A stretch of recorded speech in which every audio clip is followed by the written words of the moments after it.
Donc, deuxième élément, une fois que vous avez identifié votre cible, ça va être en fait de définir votre positionnement. Est-ce que quelqu'un peut me définir ce qu'est le positionnement? Qu'est-ce qu'on entend par positionnement dans le marketing?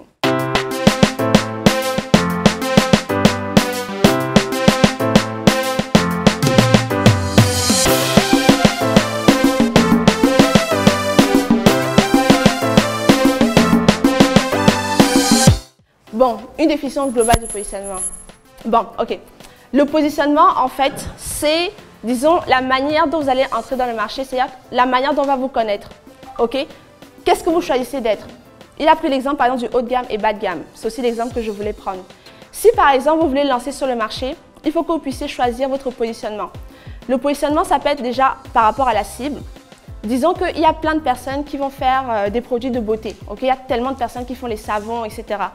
Vous, lorsque vous allez vous lancer pour vous positionner, vous avez le choix entre choisir une cible différente. Vous pouvez choisir les personnes qui ont de l'eczéma. Moi, je ne fais que des savons pour les personnes qui ont de l'eczéma. Parce qu'on sait que l'eczéma, c'est une peau atypique qui a des besoins particuliers. Donc, on vous connaît sur le marché comme le spécialiste des peaux à eczéma. D'accord? Ça, c'est un positionnement. Autre chose, vous pouvez vous positionner comme la personne qui vend les produits moins chers. Donc, on sait que chez vous, tout est moins cher. Vous voyez un peu, ça, c'est un positionnement. Autre positionnement qui est le contraire, plutôt l'inverse, ça va être par exemple de vendre des produits chers. Il faut dire que ce que moi je vends, c'est cher. Et là, par contre, une fois que vous avez identifié votre positionnement, il faut être cohérent par rapport à ça. D'accord? Vous ne pouvez pas dire que vous vendez des produits chers et il y a des choses qui coûtent peut-être, je ne sais pas, 100 francs alors que le reste coûte 5000 francs. Ce n'est pas logique. D'accord? Parce que ceux qui veulent acheter des produits chers, parce qu'il y a des gens qui sont comme ça, ils n'achètent que quand c'est cher. Vous vendez des choses à 100 francs, vous savez que mais le gars, s'il ne me prend pas au sérieux, moi je pars. Vous voyez un peu. Donc, il faut être cohérent de A à Z dans votre positionnement. Une autre manière de se positionner et que les gens ne savent pas toujours, ce n'est pas forcément par rapport au prix. Et justement, par rapport au prix, j'ai une précision à vous faire. Si vous décidez de vous lancer comme étant le moins cher du marché, ça peut être très dangereux pour vous. Est-ce que quelqu'un sait pourquoi? Pourquoi ça peut être très dangereux de venir se positionner comme le moins cher du marché? Ça, c'est une raison. Effectivement, certaines personnes peuvent penser que les produits ne sont pas de bonne qualité. Une autre raison, encore plus dangereuse. Non, ça, ce n'est pas trop un problème parce qu'on peut trouver une nouvelle cible qui va payer à ce nouveau prix, oui. Donc, vouloir même que ce soit gratuit, quoi. Oui. Bon, pas forcément, hein, parce qu'il y a des personnes qui ont la possibilité d'acheter peut-être à zéro et de revendre, vous voyez. Si, par exemple, il possède le terrain, bon, c'est vrai qu'il doit acheter les graines, l'eau, la semence, etc. Bon, il y a des personnes qui ont la possibilité de vendre moins cher et d'avoir de grandes marges. Ce que je vous dis, ce que j'attends de vous, c'est encore plus dangereux. Pourquoi? Parce que, admettons, vous dites que vous êtes le moins cher du marché. Il suffit que quelqu'un qui a plus de budget que vous vienne et il vend les prix en dessous de vous. Donc, c'est lui le nouveau moins cher du marché. Et vous ne pouvez pas baisser infiniment parce que vous ne savez pas de quelles ressources il dispose. Donc, imaginez ça, un héritier, par exemple, il a, je ne sais pas, 100 milliards de francs CFA pour faire le business.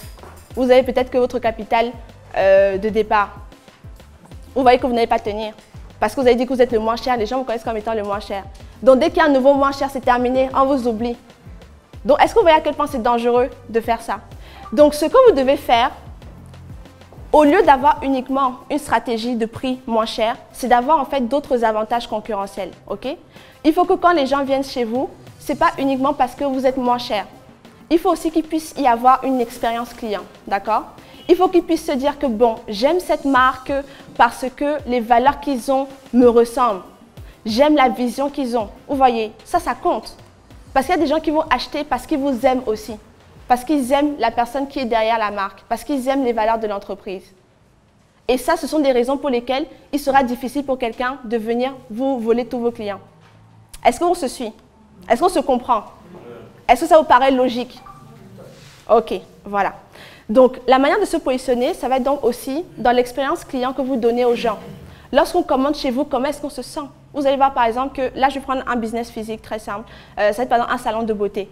Lorsque vous entrez dans le salon de beauté, le fait qu'on vous offre une coupe de champagne, qu'on vous dise que asseyez-vous là, on vous offre un massage en attendant le vrai massage, ça compte. Est-ce qu'on est d'accord? Ça compte. Donc là, c'est une expérience que vous n'allez pas oublier et c'est pour ça que vous allez revenir, pour cette expérience-là. Autre manière de se positionner et d'avoir un avantage concurrentiel, ça va être par exemple au niveau de du délai de livraison. Si vous dites que bon, moi je livre en 24 heures, peu importe où je suis dans le monde, 24 heures, ça c'est un très bon avantage. C'est quelqu'un qui veut sa marchandise là, c'est chez vous qui va aller parce que vous livrez en 24 heures, alors que les autres prennent 2 semaines. Ça c'est un très bon avantage. Est-ce que vous avez d'autres idées de manière de se différencier de la concurrence? Là, je vous ai dit par rapport au prix, par rapport à l'expérience, par rapport au délai de livraison. Oui. Par rapport au produit aussi. C'est-à-dire? Rendre son produit. C'est-à-dire? Ajouter la plus-value à son produit. Comme, un exemple. L'argument est très bon, mais si tu as un exemple pour illustrer, ce sera encore parfait. Du nombre de... La montre, après le nombre de pas, c'est très intéressant. Oui, c'est intéressant, parce que par exemple, ma montre ne le fait pas, mais d'autres montres le font. Mais quand même, elle se distingue de ces montres classiques-là. Voilà. Oui?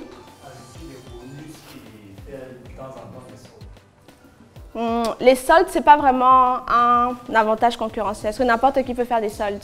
Par contre, je vais revenir sur l'argument de votre nom, Patrick, sur l'argument de Patrick. Alors, Patrick nous a dit que un moyen de se différencier, de se positionner, c'est d'avoir un produit unique. Et il n'a pas pu nous donner un exemple. Moi, je vais vous donner un exemple très simple. C'est par exemple les produits Apple. Ces produits-là, ils sont presque uniques. Pourquoi? Parce qu'ils ont protégé en fait leur savoir-faire. Donc aujourd'hui, si vous voulez copier certaines fonctionnalités, ils peuvent vous poursuivre en justice pour ça. Vous voyez?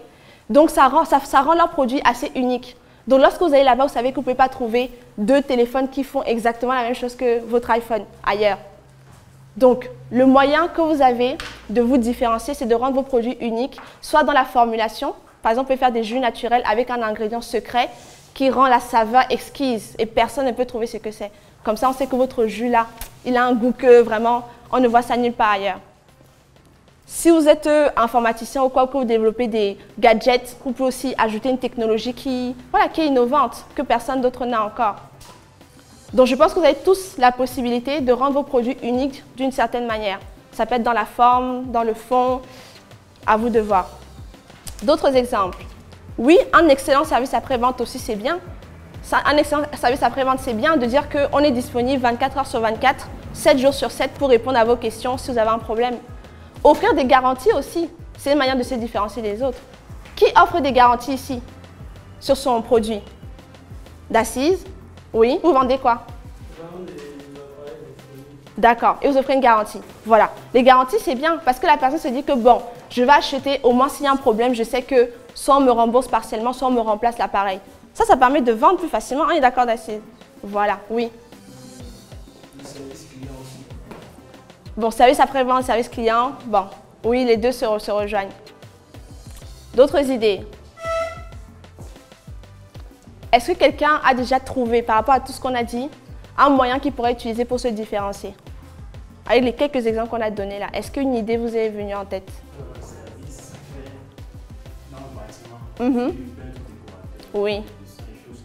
J'ai vu que des fois, généralement, c'est une personne, quand ils reprennent les maisons, des fois, il y a des décorations qui fallait peut-être 2 jours, parce que le client sait généralement pas ce qu'il veut, il donne des trucs comme ça. Oui. Peut-être doit changer. Moi, ça me coûte pratiquement rien de changer. D'accord. Effectivement, ça c'est super. Dire que vous avez fait le mauvais choix, c'est pas grave. Je vous donne une deuxième chance de changer la décoration. Ça c'est excellent. Pour rebondir sur ce qu'il a dit, peut-être adapté au e-commerce, ce que vous pouvez faire aussi, c'est proposer aux gens de tester ou de goûter avant d'acheter. Donc les échantillons, c'est un excellent moyen de vous faire connaître sans risque, puisque la personne, elle ne risque rien. Vous lui envoyez ça quasiment gratuitement. Peut-être qu'elle va payer la livraison. Elle teste. Si elle aime, là, elle achète en plus gros. Vous voyez un peu. Ça aussi, c'est un moyen de vous différencier des autres.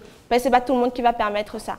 Donc, les tests, comme il a dit, ça peut être aussi bien. Dire que, bon, du 1er au 5, vous pouvez tester la solution. Si ça vous plaît, vous achetez. Ça aussi, c'est une bonne technique pour se différencier.